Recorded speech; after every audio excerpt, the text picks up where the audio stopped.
All right, guys, we've covered a ton of stuff in all these segments. We had our audience participation from Max here. Thank you again, Max, for playing. What have we got for our participant, Joe? We have a Q&A session. Yay, Q&A. So Max watched us do all of our different video segments, and we had him write down some questions just as an objective, curious onlooker on things that maybe we could clarify or help him out with. So we're going to do that. Because you may have some of the same questions. So, all right, Max, go ahead. What's your first question? Okay, so really I have three. Nope, two questions. So the first one, at the beginning it said that the buyer covers most of the repairs. What are those few that the buyer does not cover? So the buyer's not going to cover anything that the insurance would cover, such as roof blowing off, structural damage, that type of thing, right? So anything where the homeowner would normally call their insurance company, the buyer doesn't take care of. Okay, good question. Okay, my second question, with respect to you guys marketing to the MLS, what happens when you do come to an agreement with the seller and they're still under contract with the realtor? How does that?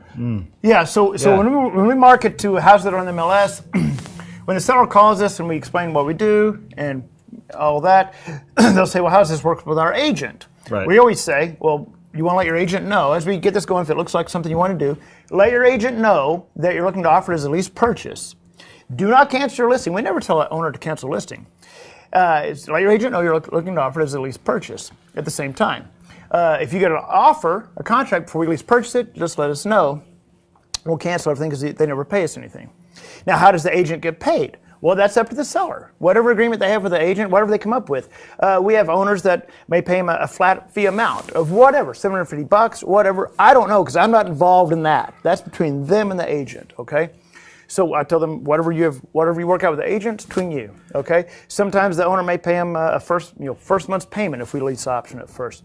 They may pay him a commission at the end when the buyer gets financed. Whatever they do is up to them. I'm not involved in that. But the agent will have a contract with the seller. Is there typically a cancellation clause in there? So for a fee, they could cancel with their agent? Oftentimes in the exclusive right to sell, the agent has and the buyer have. This seller, they may have some sort of fee in there for cancellation, So I've never had a problem in 10 years with the seller getting rid of an agent. As far as almost always they gave the agent something for their time and marketing and things like that. But it's never been an issue. Yep. Third question.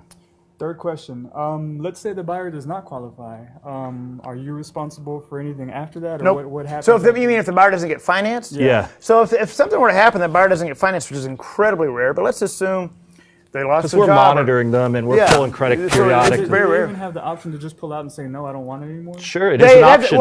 They're responsible for that lease payment for 12 months. Mm-hmm. Yeah. They don't have to buy it. It's an option. But they want to buy because they've got everything invested in it. But if for some reason something were to happen and then a little bit longer time, it's up to the owner if they want to extend that a little bit. We've had that happen a few times. Yeah, we've extended it a couple times. But normally they're gonna be in good position to because qualify. When we first pull their report, we're going to know down very the month. Close. We're going to know down the month how long it's going to take them to get their financing in place, and we're monitoring them throughout the lease period. Yep. But if they choose not to buy it for whatever reason at the end, well, then they lose their option fee, which is their down payment, right? In our example, $12,000, and obviously all the rent credits in the form of seller concession that they've accumulated. Right. Yep. That's all I got for you. Wow! Quality over quantity. All right. Well, guys, hey, listen, it's been a lot of fun. Thank you, Max, for participating and doing the Q&A. Guys, I hope you got a lot out of this. And again, if you want to find out more about Joe and I, where we're speaking or anything, or the course or contracts or anything, go to leaseoptionclasses.com. You can see where we're speaking, learn more about the course, the contracts and everything there. So anyway, thanks a lot, and hope you got a lot out of this.